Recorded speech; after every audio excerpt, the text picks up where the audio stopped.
On Live It Up today, we have an amazing treat. We have Dom Famularo in the house. I just can't believe that you're here. You brought your cymbal, you brought some sticks. World-renowned drummer. You are the global ambassador for drumming. Tell me, how did you get that title of global ambassador for drumming? I love playing drums, and as a young kid at 12 years old, I began to play and eventually became a professional where people would hire me to play the drums, and next thing I knew, here was my family band. We're playing in private parties, and I kept on that passion of playing drums as I grew and studied with some of the finest teachers in the world. I began to combine education with performance. And that was a magical part of the combination for me. With that, as it grew, other countries had requested me. And then next thing I know, I'm traveling around the world at an intense pace, giving lectures and festivals, performances, and the Modern Drummer magazine former editor, he passed away a few years ago, called Ron Spagnardi. He said, "Don, with all your traveling, you really are drumming's global ambassador." And in one of the articles, that stuck, so everyone around the world knows me as that title, which I'm humbled by. I can imagine. Now tell me, who are some of the people that you played with? Did you play with Buddy Rich? I mean, like some of the, like, when did you know that you had arrived in terms of like going from a 12-year-old to like, wow, I'm among them? You know, it's a great question, because when you say, when did you arrive, it's usually a slow process. In 1971, through my wonderful teacher, Al Miller, I met Buddy Rich here on Long Island in Plainview at Al's house teaching drums, and I walk into his house and there's Buddy Rich sitting on the couch.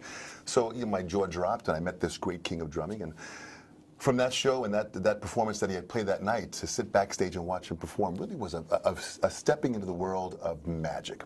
Someone that lived with passion, that was an incredible master at what they did, the best at what they did. To see that and to be inspired by that opened the doors to all these great drummers that I met, the Buddy Riches, the Louis Belsons, all these great drummers, the Steve Gadds. As I met these drummers, that connected me to perform more with different bands.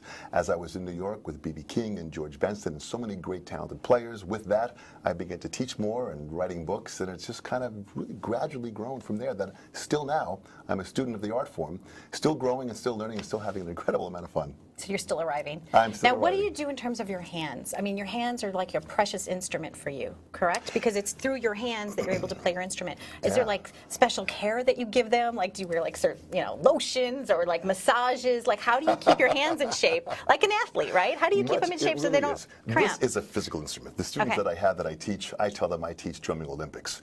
You've got to keep yourself in shape, much like an Olympian. You've got to watch exactly what you do. I mean, I use hand cream because of the change of sometimes the dryness, but I learned some techniques from some great teachers like Joe Morello and Jim Chapin, these wonderful techniques of wrist movement, of finger movement, of wrist movement, and arm movement, that within that natural technique and that natural movement, you then go to the process of knowing how to move naturally, so you play with nature instead of against it.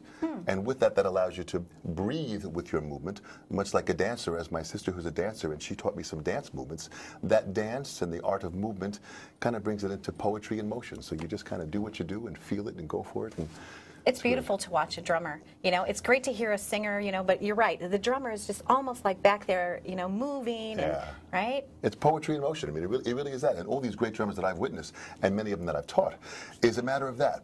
If you can move and dance, the sticks in your hands and the pedals that you're playing with your feet become an extension of that movement. So really you're dancing first, and you're performing the sound second. Steve Gadd, one of the top drummers, Buddy Rich, Louis Belson, all great tap dancers. And there were many great so they had the rhythm inside of them, and they just brought it out. And they did it. And also great drummers were Fred Astaire, Gene Kelly, and Gregory Hines. I had met Gregory Hines a few years ago. He died way too young, a talented tap dancer. And Gregory played drums really great. Not good, great. Sammy Davis Jr., another great drum set player. So drums and dance was a very common combination, and all these great drummers that are around today still combine them both.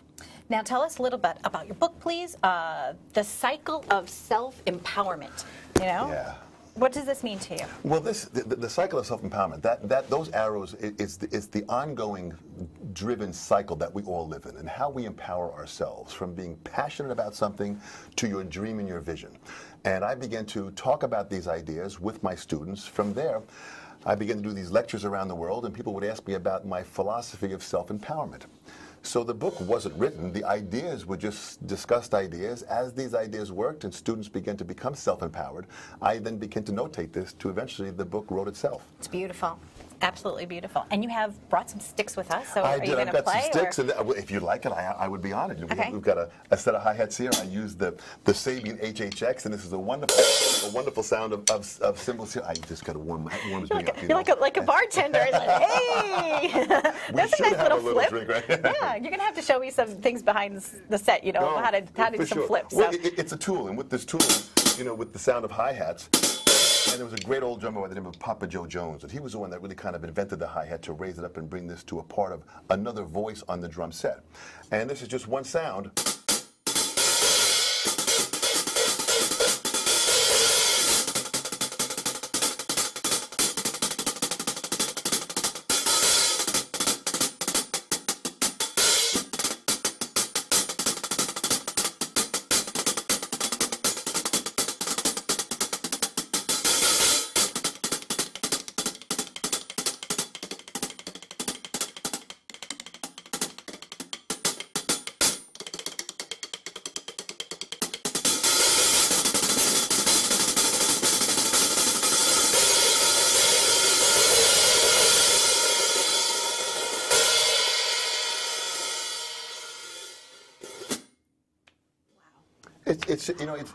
It's an art form that is about movement and sound, and there are so many different sounds that you can get out of each area of the drum set that this large drum set becomes an orchestra of sound.